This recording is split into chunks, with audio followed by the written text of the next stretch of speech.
Hello. Today I wanted to talk about ghosting lines. Now, when I say that, I'm talking about basically, well, it's a way to measure before you draw a line, which is incredibly important to do, especially if you're working in traditional medium compared to digital, because with digital it's a lot easier to undo mistakes, although that is something you should not be in the habit of doing, even though I do it quite frequently.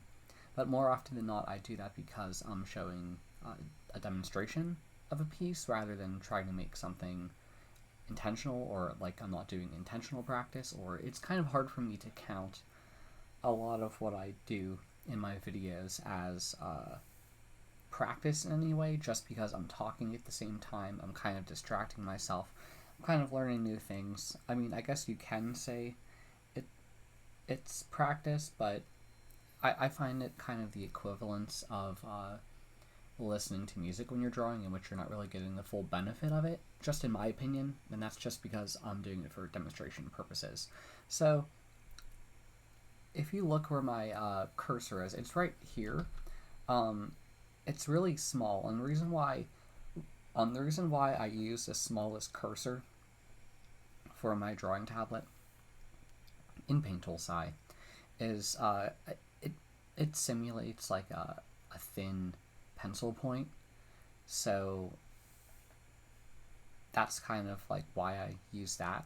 But basically, what you do is you align your pencil point with this dot, and you try to draw it to this dot.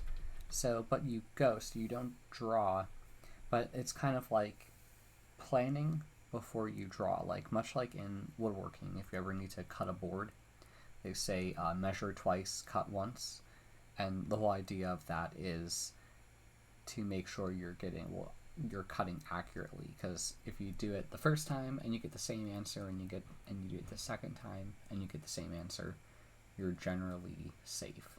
But in the event maybe you have one measurement the first time and then like a different measurement the second time, you may need to like take a step back and try it again and try to get a more accurate line. So that's kind of how it goes.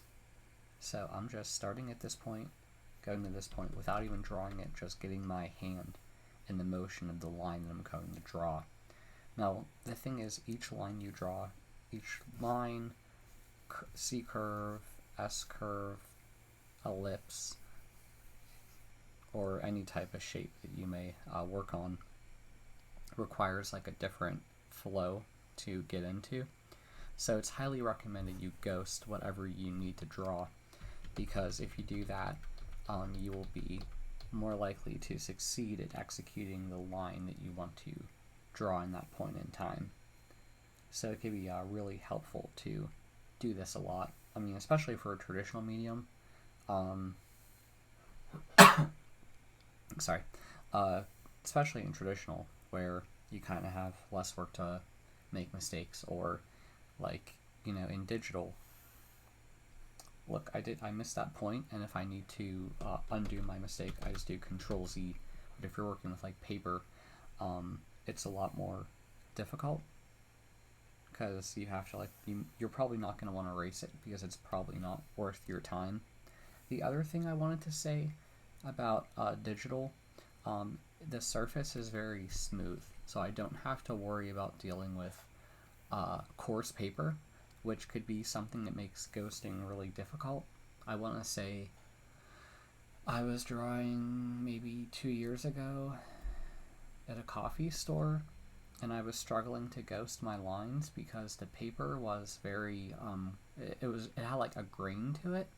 So like it was kind of like I was drawing over all of these bumpy things on the surface, and like I think I was using this like type of sheet, like tear out notebook. No, it wasn't notebook. It was like a canvas paper, and it was really messing me up. And I thought I just like I couldn't tell what I was doing wrong, but it was because I wasn't using fine paper. Like you want to have a very fine surface to draw on, because that could also affect your drawing ability. Like although it didn't affect my ghosting ability, once I actually put my pencil to the page, it it caused me to like mess up. I think I broke the point of the lead tip a couple times because I was like fighting against the hilliness nature of the paper.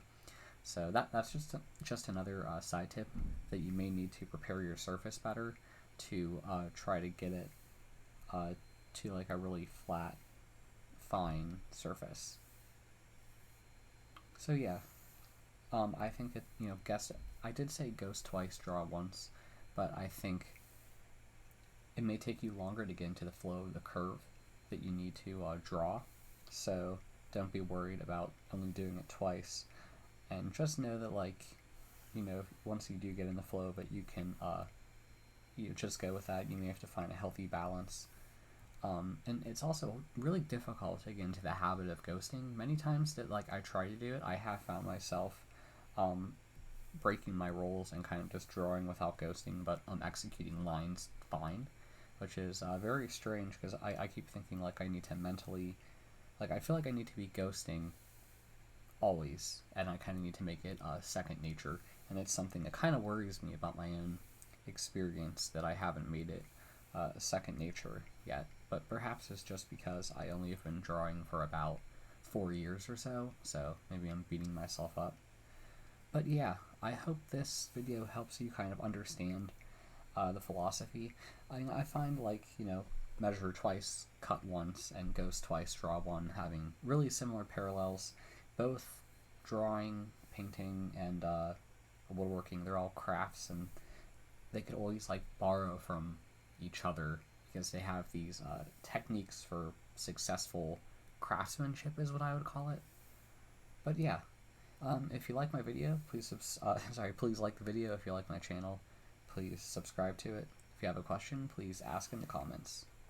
Thanks for listening, and don't forget to always ghost your lines until it becomes second nature, and then some.